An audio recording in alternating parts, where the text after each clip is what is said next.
Hello everyone, this is Shivangi. Welcome to Shift classes. इस video में हम डिस्कस करने वाले हैं लीनियर प्रोग्रामिंग की जो थ्योरी है उसे। तो 2-3 जो है थ्योरी मैंने टॉपिक जो प्रिपेयर करे हैं वो मैं अपलोड कर रही हूँ आज। कल आप लोगों का एग्जाम है, ऑल द बेस्ट। आज 002 का एग्जाम था, तो मुझे मेल कर दो क्वेश्चन पेपर दोनों लैंग्वेज में।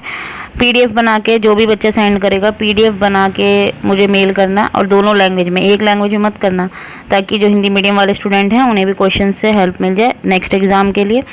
तो चलिए स्टार्ट करते हैं। तो अब हम बात करें लीनियर प्रोग्रामिंग की, तो ये कि मेथड है जिसमें कुछ कंस्ट्रेंट्स के साथ हम क्या करते हैं। अब जो हमारे पास ऑपरेशंस है, मतलब जो भी हमें इक्वेशन दी गई है, अब किसी भी जो भी हमारे सामने समस्या है, ठीक है, हमने उसे इक्वेशन की फॉर्म में क्या करा है, उसको इक्वेशन की फॉर्म दी है और उसको ऑप्टिमाइज़ करना।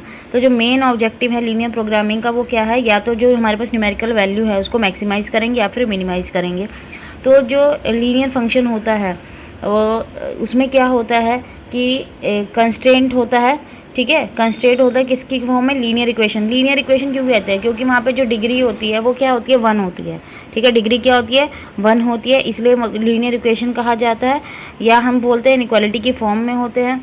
तो लीनियर प्रोग्रामिंग जो है वो एक इम्पॉर्टेंट टेक्निक है कि जिससे हमें ये पता लगता है कि हमें कैसे अपने रिसोर्स का ऑप्टिमम यूटिलाइजेशन कर सकते हैं। अब जो लीनियर प्रोग्रामिंग में 2 वर्ड्स आते हैं, एक तो लीनियर और एक प्रोग्रामिंग। लीनियर का मतलब क्या है कि रिलेशनशिप जो है मल्टीपल वेरिएबल्स के बीच में वो किसके कैसा है, विद डिग्री 1 है, ठीक है, 1 डिग्री है। और प्रोग्रामिंग का मतलब क्या है कि process of selecting best solution from various, भाई हमारे पास वेरियस अल्टरनेटिव है, उसमें से हम बेस्ट सोल्यूशन निकालेंगे जो भी हम हमारा प्रोसेस है उसके लिए। अब जो लीनियर प्रोग्रामिंग है वो बहुत सारे जो है फील्ड में इस्तेमाल किया जाता है, मैथ्स के साथ साथ इकोनॉमिक्स में, बिजनेस में, टेलीकम्युनिकेशन, मैन्युफैक्चरिंग फील्ड्स में। एग्जाम्पल से भी समझेंगे, अभी आपको समझ में आ जाएगा। तो लीनियर प्रोग्रामिंग एक प्रोसेस है जहाँ पे आप यूज़ करते हैं क्या करने के लिए, बेस्ट आउटकम जो आपके पास लीनियर फंक्शन है उसको उसके थ्रू। तो जो बेस्ट मेथड जो परफॉर्म करता है लीनियर ऑप्टिमाइजेशन, जिसके लिए आप कुछ सिंपल अजम्पशंस बनाते हैं, तो इसको हम क्या कहते हैं, ऑब्जेक्टिव फंक्शन कहते हैं। अब लीनियर प्रोग्रामिंग का मैंने आपको एक क्वेश्चन करा भी रखा है। तो रियल वर्ल्ड में जो रिलेशनशिप होते हैं वो कॉम्प्लिकेटेड होते हैं, तो उन कॉम्प्लिकेटेड रिलेशनशिप को ईजियर बनाने के लिए हम किसका इस्तेमाल करते हैं, लीनियर प्रोग्रामिंग का। उनको न्यूमेरिकल वैल्यू के थ्रू समझने की हम कोशिश करते हैं। तो लीनियर प्रोग्रामिंग जो मेनली यूज़ होता है ये बता दिया है मैंने आपको। अब एग्जांपल से समझते हैं। मान लीजिए एक पोस्टमैन है, उसको 6 जो लेटर हैं वो डिलीवर करने हैं एक दिन में, ठीक है, अपने पोस्ट ऑफिस से, जो कहाँ लोकेटेड है, ए जगह पे है, और डिफरेंट हाउसेज में, जो डिफरेंट हाउसेज आपको फिगर में दिख रहे होंगे, UVWYZ। तो डिस्टेंस है इन हाउसेज के बीच में आपको लाइंस के थ्रू दिख रहा होगा, ठीक है।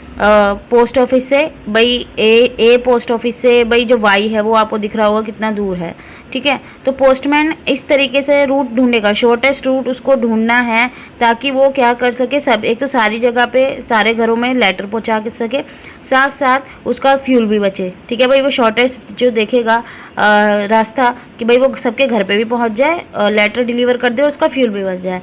तो यहाँ पे हम किसका इस्तेमाल करेंगे कि शॉर्टेस्ट रूट जो यहाँ पे हमने ढूंढा है, कि जो लीनियर प्रोग्रामिंग का यहाँ इस्तेमाल किया गया ऑप्टिमल सोल्यूशन, जो हमें क्या देगा, शॉर्टेस्ट रूट देगा इस एग्जांपल के अंदर। तो 5 स्टेप होते हैं जब लीनियर प्रोग्रामिंग को हम सॉल्व करते हैं। सबसे पहले हम आइडेंटिफाई करते हैं हमारे डिसीजन वेरिएबल्स क्या है, फिर हम ऑब्जेक्टिव फंक्शन को फॉर्मुलेट करते हैं, और फिर हम ये देखते हैं उसके साथ साथ कि हमें फंक्शन को मिनिमाइज़ करना है या मैक्सिमाइज़ करना है। फिर हम उसका कंस्ट्रेंट लिखते हैं। फिर हम ये चीज़ ज़रूर देखते हैं कि जो हमारे वेरिएबल्स हैं वो ग्रेटर दैन 0 हैं या इक्वल टू 0, नॉन नेगेटिव होने चाहिए।